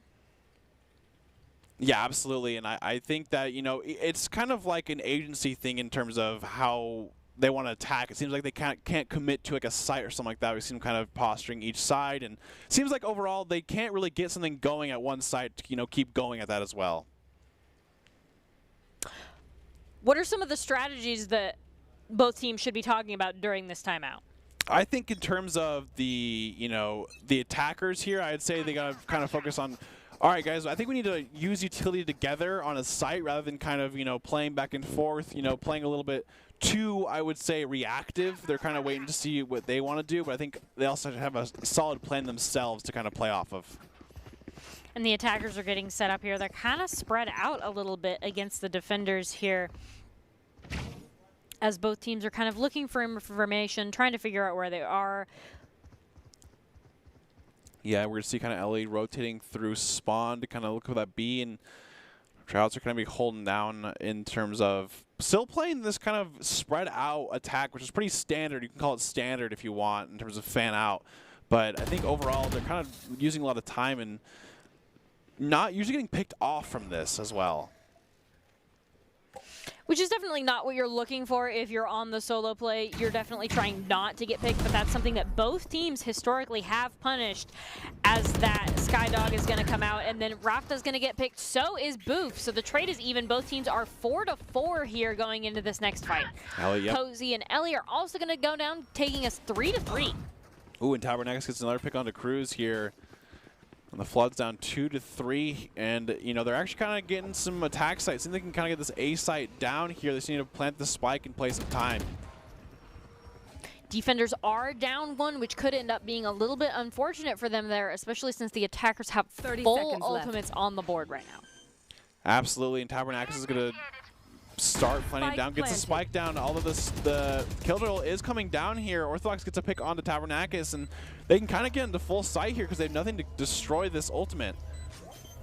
Oh, the Hunter's Fury does come out here for the defense. They decided to, you know, kind of hold it for this defend of the bomb rather than the ult, but I think Orthodox is going to kind of hold it down here and just win the round through just holding it. And that's just what he's going to do. Enemy remaining. Unfortunately, Pebble does get the kill after the fact, but, you know, Orthodox did get this spike down, and like they said, pros don't fake. You absolutely needed more than just the eliminations there. Valorant is about more than just how well you can eliminate the enemy team. And it seems like that was pretty unfortunate there. Turret out. As the defenders were totally wiped, but still won the round. Yeah, they got the defuse off just in the nick of time before, you know, they actually saw him behind the box there, and that was just a great job because if they hesitated at all for defusing that bomb or the spike, you know, they lose the round there. So great job from there. We're going to see Cozy use the jet knives here, and it's now 5-1. We see that Sky Flash come out, is unable to find anything just right then and there. both teams kind of looking for each other. A little bit of shots exchange. Boof is going to go down. Boof is really got to stop with those flanks there. It's kind of costing their team a little bit here as the defenders are now down 1 yet again. Absolutely, and you know, the Floods lost the drought in the past here, so hopefully they can kind of get it this time, and the Seekers are going to come out onto site, and looks like they're going to kind of follow them onto A site here, but it seems like they're still staggering and kind of can't really commit fully because of that smoke by Jet thrown in the middle there. And some Astro Smoke is also going to come out, as well as the Flash. Flash will be unable to find anything there. Yep. Oh, And great, now things are nice. 3 to 4, 2 to 4. The attackers still having the advantage here. Spike planted. The spike has been planted, so now the 2 remaining members on defense will have to see what they can do to try to prevent that from happening. Absolutely, we're going to see a 2v2 here, and the drought are going to be quite low. Last player standing. Pebble does get a pick onto Devin, and Pebble gets another pick onto Orthodox, and it's now a 5-2. Get something going on for the droughts. But honestly, that started as 2 to 4, and so that's incredibly impressive that they were able to narrow it and almost win on the side of the defenders there. Because when that spike was planted, there were 4 members still up for the side of the attackers. I've also think we've seen a really great display of utility here. We saw the Astra kind of holding those short points and making it really hard for the team to kind of attack through that. And as well as the Sova darts and stuff like that. We saw the Cozy have a great job of the knives there, using it really aggressively with the Killjoy ult to kind of make it anything for them to react to. When you see that Jet Smoke come out first, they're trying to look for, see what picks they can get, see if they can catch anybody out. Yeah, we're going to see kind of Jet, Cozy holding this down, kind of peeking to see if they get any picks off, because they're still kind of playing that standard, I keep saying, where they're kind of spreading out all over the map and seeing if they can get a pick anywhere and then playing off that information alone. And it seems to be kind of working out from the last round, so maybe they could probably keep trying to do it to see if it keeps working. Both teams definitely have members that can be relied upon to be caught out and picked if you can beat them in the mechanical 1v1 here. So that is a pretty solid strategy for either one to have, as both Cozy and Orthodox are going to trade, so defenders and attackers are still even 4 to 4. Absolutely. And Pryor gets another kill on the Boof, which is a great kind of start for them. They need to keep things going here with a 3v4 now. And that Sova drone is going to come out and get destroyed before it's able to get a ton of information, and then Cruz themselves is going to go down to Pebble, and then Pryor is also going to go down to Ellie, leaving us at 3v2 to the advantage of the attackers. Absolutely, and Pebble's going to get another kill onto Ellie here, and it's going to be a 1v3 here for the side of Drought, and Devin's going to try to, he's really far away from the site, but going to have to try to make things happen as he comes and tries to take the retake of the site. And, I mean, going 1 versus 3, there's not a ton you can do other than try to save your own eco and try to see if you could sabotage any of theirs. But ultimately, it looks like Tabernacle, it looks like they don't want to risk that, as they're just kind of like waiting. Yeah, so I think Devin kind of knows that it's going to be really hard to win this round, so I think he's going to save and just play for basically the outros and see if people leaving the site and stuff like that so they don't blow up. And he's going to try to get a pick here from Devin. So I think he's going to wide peak this year pretty soon. Or maybe at the end of the round. Or he's going to wait for Devin right in front of him. Tabernacle to just walk right into him there. And, I mean, that definitely works, too. If you just sit in the corner and wait for somebody to walk past you to get the elimination, that works, too. And now it's a 5-3 for the side of Floods. And it seems like I said, this kind of standard fan for them is working out for them as they just kind of slow play, getting a lot of picks. And it seems like Drought is, losing a lot of these 1v1s that is kind of opening these sites up for the Floods to attack. And Tabernacle was just not ready for Devin to be exactly right there. And why would he be? Those look like relatively innocent crates, so completely understandable. The attackers look like they've gone on a split here. Trying to kind of divide and conquer, but not necessarily leaving anybody alone or without help. Yeah, Rob kind of gets some utility here. And once again, Floods still just kind of going around the corner here. Get the bomb here. I think they're going to play a little bit more, though. Cozy's playing pretty aggressive in garden here and kind of stuck unless he has a dash to get out here. And they're going to, yep, just like that, a dash to go out. Pebble and Cozy actually going for 2 picks here. Well, Ellie does return the pick for 1, so 3v4 here for the side of Droughts. Or sorry, for the side of Floods. The attackers are now up 1 here as we go into this next fight, with both teams having that Astro ult. Now that the trade comes out with Rafa and Cruz, Now it's 3v2, so they're still up 1 just because of the trade. Yep. And the attackers have the ability to continue to trade just because they have more bodies to throw at the thing, if they choose to do that to their eco. Absolutely, and prior to kind of see the Seeker, you can just shoot that down. He probably has lineups for this this spike plant is why I'm guessing he's kind of playing back there in that weird angle. But at least we kind of get on the site here. Has 1 flash left here, and he can decide to use it, try to get some information. Unfortunately, does not get the audio cue for the flash. It's not getting a ton of information either as they're about to sneak over into enemy territory there, and Ellie is able to pick up that elimination, leaving us at a clean 2-2. Attackers and defenders even. There's the lineups. Going to shoot those pretty ahead of time, and now it's impossible for them to get the spike down, so the Floods are going to win that round, and you know it's pretty hard to deal with when you have an Astra and a Sova kind of playing those post-plant lineups because they're playing in such funky spots that you have to really, I guess, clear all these different spots for you to actually be able to try to even attempt to defuse the spike.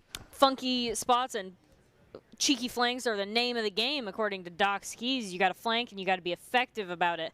And being in places where they don't expect you to be is absolutely being effective, especially if it means you don't get eliminated because they don't know you're there.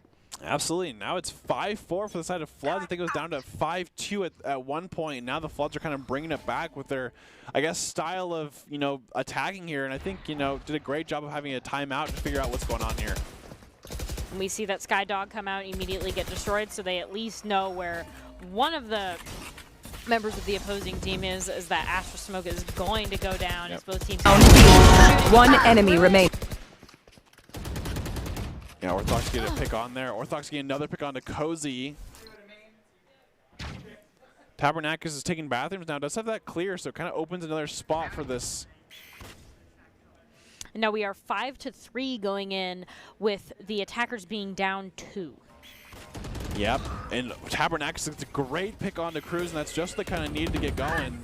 Rafa gets another pick on to Ellie as well. It's now 3v3. And Ellie is definitely the carry for the team there, so that's a great pick to go in as both teams are now even 2 with the disadvantage a little bit to the defenders because of that weak Killjoy. We're going to see these double Killjoy ults, and it seems like no players are going to be detained, but it's now a 1v1 scenario between Drought and Floods here. Tabernacles does get Orthodox down. And we'll see what either team is able to do as the spike is just getting closer and closer to detonating here. Yep, Devin does get the 2 mollies there from Killjoy, so it's gonna be, you can't play the lineups, but you can be flanking. Devin reads him though. He knows exactly what Tabernacus is doing. He's rotating around. Devin played that extremely well, shot the mollies before they could even go off, and does clutch the round with 1v1. Huge round for the Drought there.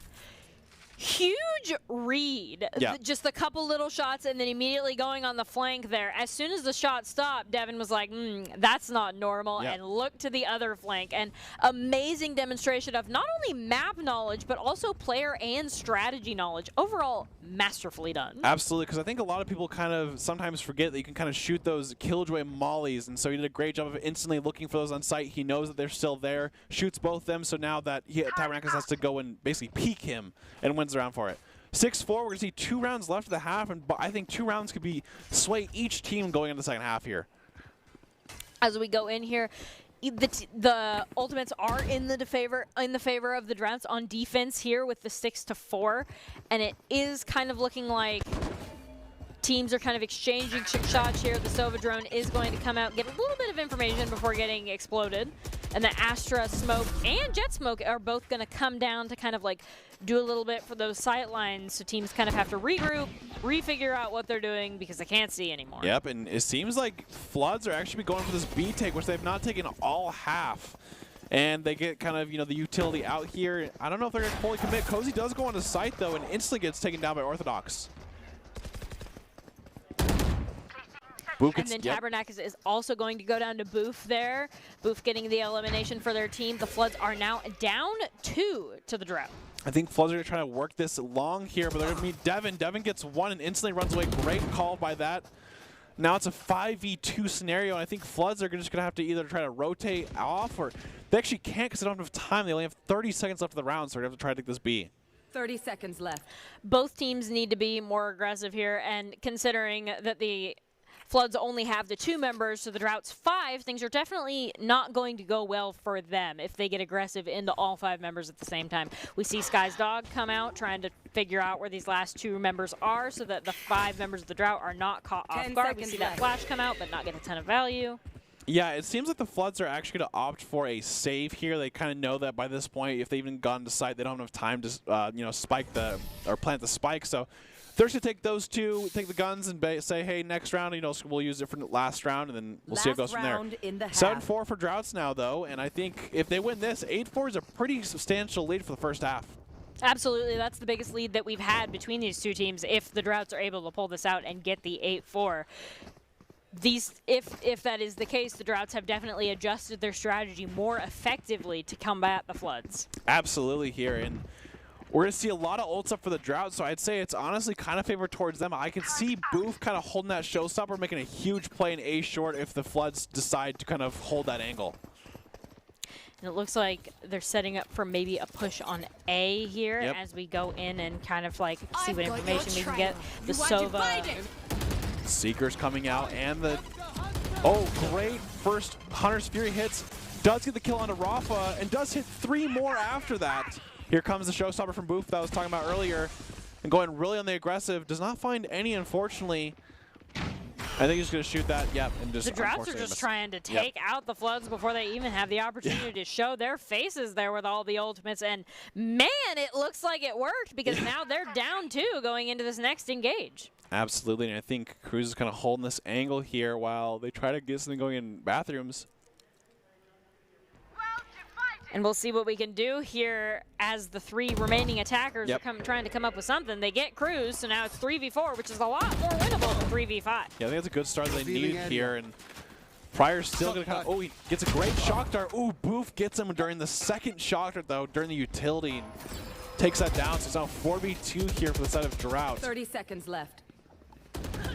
And especially with how weak that Killjoy is looking right now, things are looking extra sketchy as they're going to get taken down almost immediately. But they will trade with someone, which is, I mean, sometimes all you can hope for, as now the solo member of the Floods goes against the 3 of the Droughts, and the defenders are going to go ahead and take that round. And Boof going to get that 4K to end the half there, which is, just what you kind of need, especially going to the second half. Getting momentum like that, going into pits around, you're ready to go. You're feeling warmed up here. I think 8-4, score for the Droughts is pretty favorable towards them. So I think it's going to really come down to how the Floods defend against Drought's attack and how they end up executing that. The 4-round lead is the biggest lead we've seen between these 2 teams. It's not the biggest lead we've seen in Valorant, but between these 2 teams, they seem to be relatively evenly matched. And so if this lead can be maintained and grown, the Droughts have clearly come up with a strategy to help them specifically with the Floods in this timeout here. And the Floods are trying to figure out what's going wrong. Yep, and Devin's going to call a timeout for the Drought here.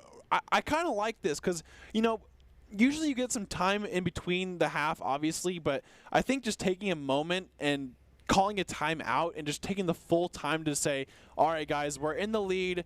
How are we going to execute attack, right? Because attack, it's really a lot of things going on. There's so many different things you can do. There's so many things you've probably done in practice. So they're probably just being like, okay, guys, these are the things that we did in practice like yesterday or the day before. Let's try to execute this. This is our game plan. And you need to focus on being just as consistent as they were on that defense on the attack. That is something that many teams struggle with. They're good at one or the other, and you got to be both. That's why the switch exists. Absolutely, and I think that's also probably what they're talking about. Of, hey, you know what, guys? We have a momentum here. We did a great first half. Let's keep that up and do whatever we kept doing and just, attack, as well. So we're going to be 10 seconds into the round here, and it seems like Boof is already playing basically towards B, and I could see Boof going super aggressive and taking this hookah, because honestly, if you take hookah this early, it makes it so they can kind of get a lot onto site here, and they're going to go straight onto B. And they're moving as a group all there. They checking out their sight lines, moving only as carefully and as slowly as they need to, trying to get this done as fast as they can. Yep, and we're going to see Cruz instantly kind of dart onto site there. Flash coming out. Unable to get any value there. The second flash comes out. It doesn't look like that gets a ton of value either. But the Astral Smoke does look like it's getting a lot of value here. As Cozy's going to pick up the double kill, and Tabernakis is going to pick up another one. And the Droughts just kind of were decimated there. Yeah, it seems like Floods, you know, just kind of read them like a book, and, you know, Droughts thought they could just kind of, you know, sheer willpower their way through it, but Floods said absolutely not and just got them all. Absolutely not. Nothing, no sheer willpower here, just mechanical skill and ability usage, and it did not go the way that the Droughts were hoping. And I think for Floods, it's a very crucial round to kind of start with. We're going to see, you know, them winning the first round, they're going to bonus now, so Droughts are most likely to be full saving here. So hopefully Floods can get another, you know, I guess, win underneath their belt and kind of use that momentum as an 8-6 to say, hey, you know, this is really winnable. Because that's exactly what they need. 8-6 is a lot more winnable than 8-4.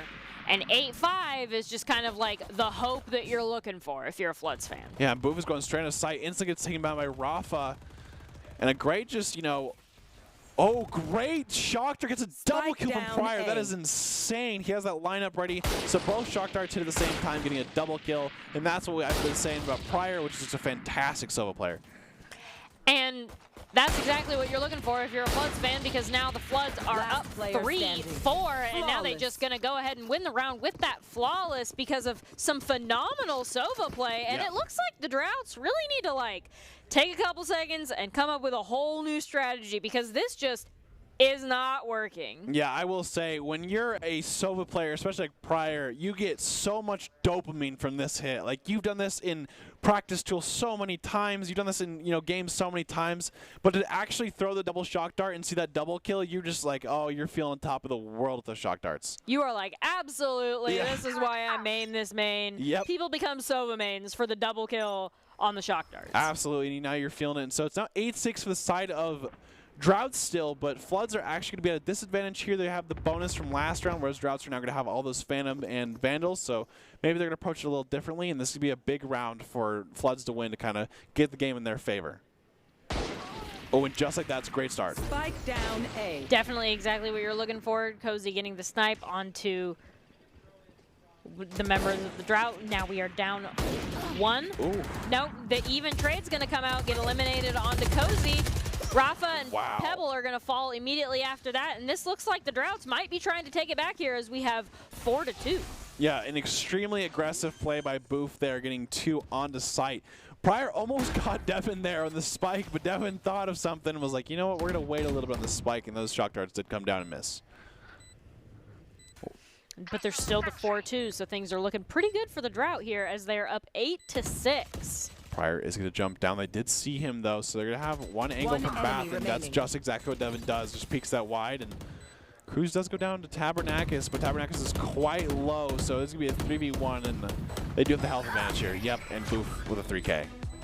Can't look at both doorways at once, and right when you're looking at one, somebody's going to come at you from the other one when you're 3v1 like that. So it's honestly to be expected as we go 9-6 here to the side of the Drought. Absolutely, and I think overall, I mean, Drought did a great job of attack there. They did get a pick. They got picked right off the bat from Cruz, but Boof being able to get into U-Haul there and making it so they have to, you know, hold 2 different angles makes it really hard for the Floods to actually deal with that. Turret out.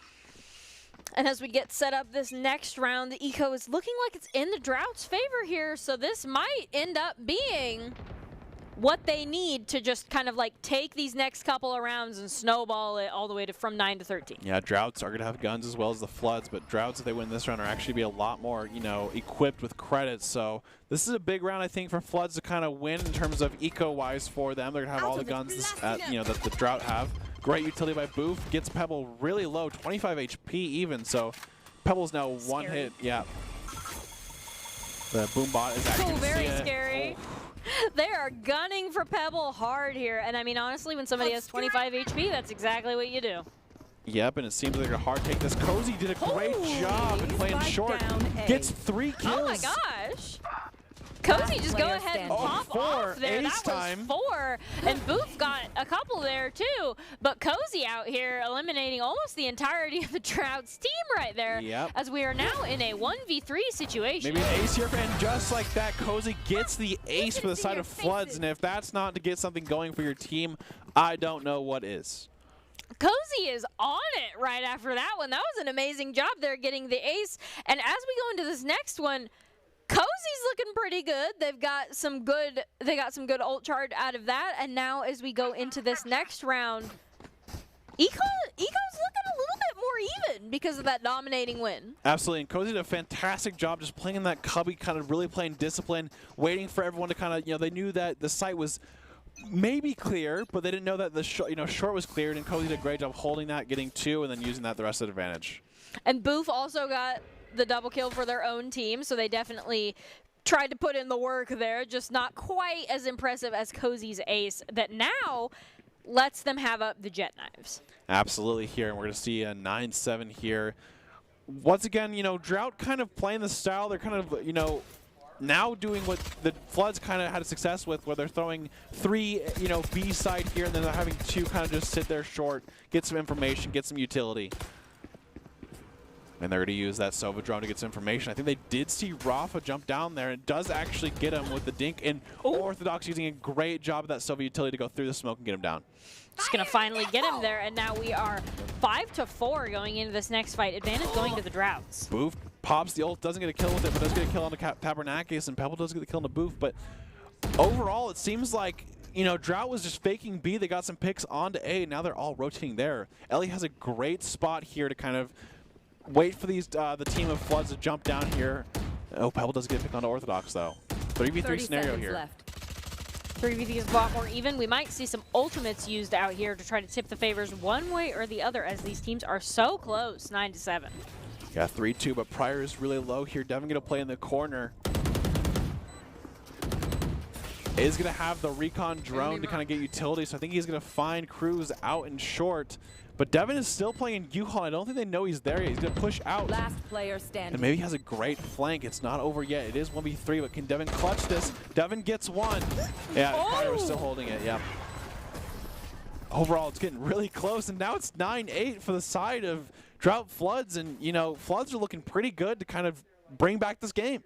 These teams never let the gap get too big. 4 is the biggest gap that we've seen, and that's not that big of a gap in Valorant. Most teams either roll or get rolled, and that is absolutely not what's happening here, as the Floods are just steadily taking on that lead that the Droughts had.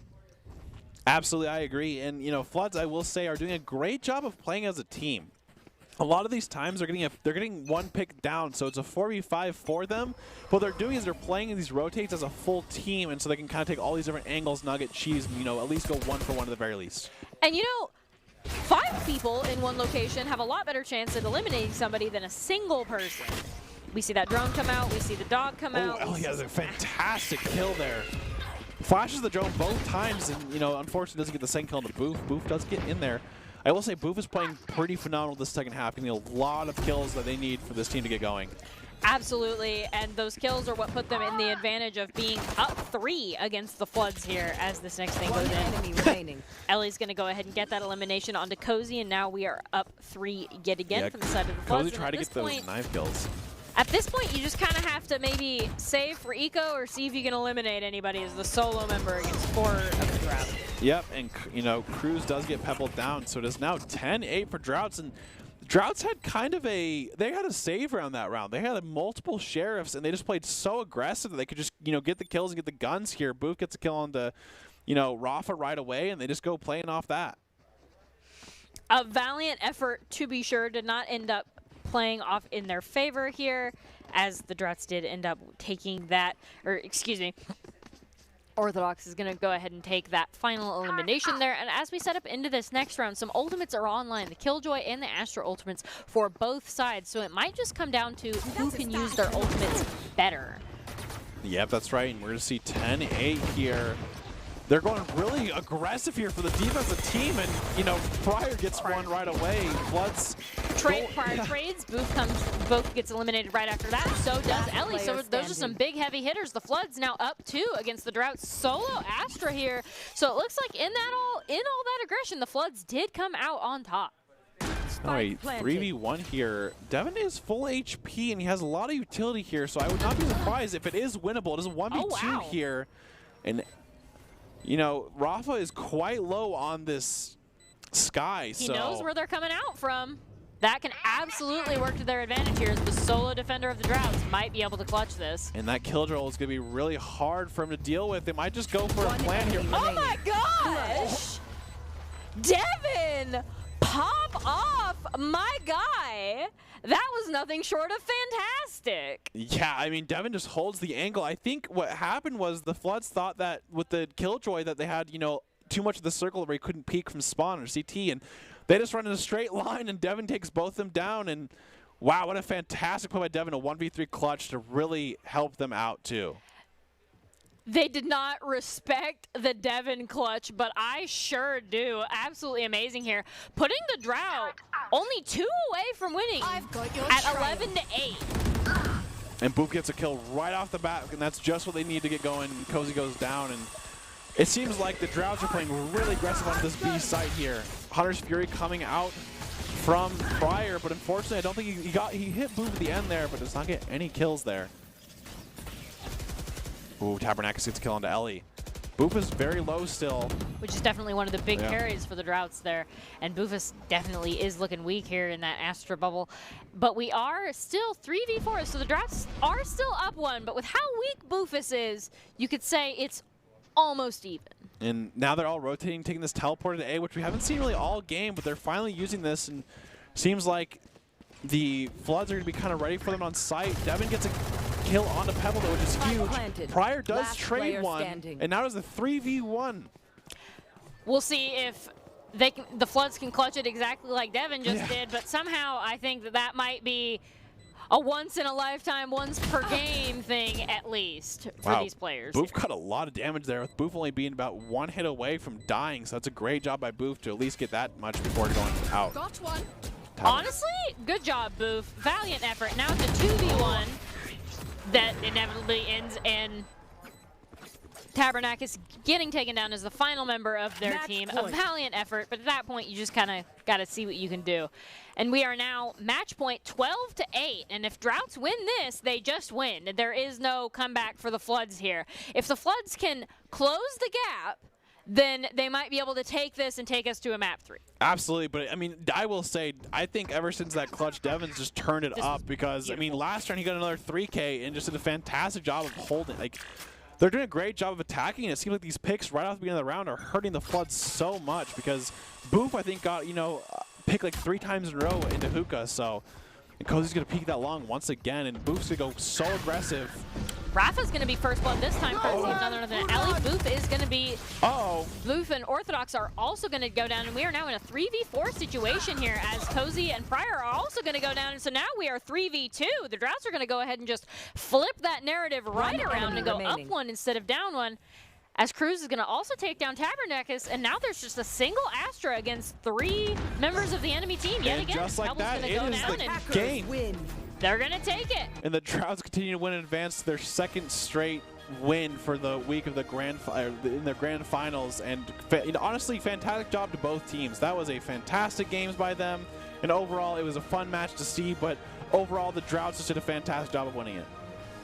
I will say that this was an incredibly close matchup, and the one deciding factor between these games was the fact that the Droughts were able to adapt. Yeah. They adjusted their strategy. We saw this second game, the largest gap that we had seen. We thought these teams were going to go 2 to 3 being the maximum gap, and it was going to go into overtime and do all these crazy things, but it just ended up just going to the map 2 because the Droughts took a step back, reevaluated their plan, and everybody played the roles that they were meant to. I agree, and want to be seen by expert college recruiters talk directly to esports industry insiders like pro athletes, team general managers, game producers? Then join the club.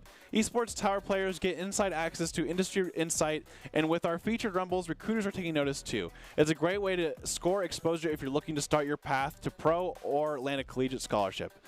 And honestly, after that, I mean, what do you think about player of the game here? I think, for me, I know, even though they didn't win, Tavernakis did a fantastic job with the Floods, top fragging both games. It was his last Esports tower, and I think he did a fantastic job going out on a high note. But overall, I think, you know, Boof and Ellie did a great job on the side of Droughts. I think they went back and forth. Boof had a fantastic game 2, whereas Ellie had a fantastic game 1, and did a great job game 2 as well, but I think Boof just kind of did that for me. So I think, for me, I would say either Tavernakis, or I could see it going to Ellie or Boof. What do you think about? I gotta say, Tavernakis was uncontested the best ultimate user of both teams. Yeah. The Viper's Pit was just masterfully done every single time it happened, and it definitely helped Tavernakis that everybody walked into the Viper's Pit, but it was still placed well and very, very well executed. I almost want to give it to Devin just for that single solo clutch play, but I would overall say that Ellie, I would say that Tavernakis or Ellie is what we're going for here. Absolutely. I think Ellie did a fantastic job of playing consistent.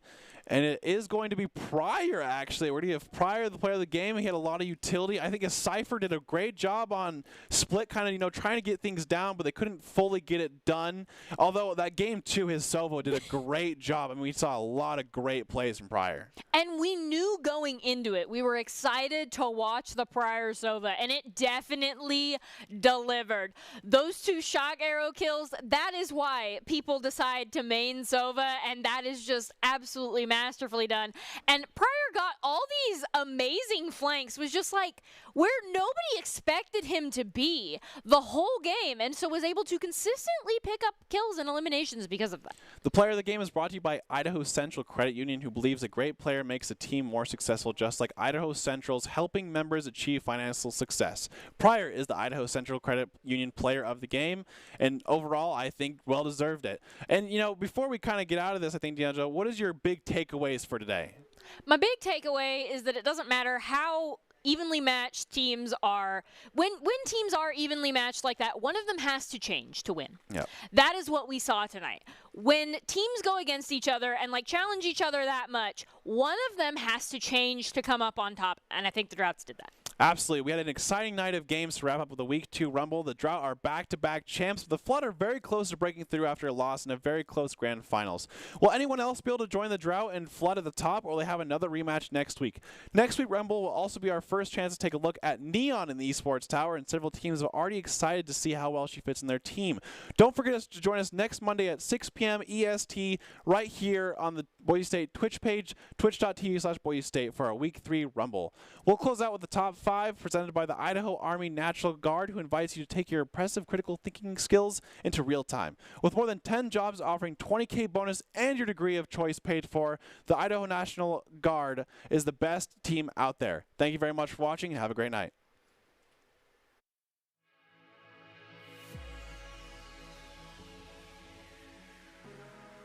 Some of the Viper smokes have already gone down as both teams are looking for each other here. Pryor's going to get that elimination onto Cruz, and that's first blood.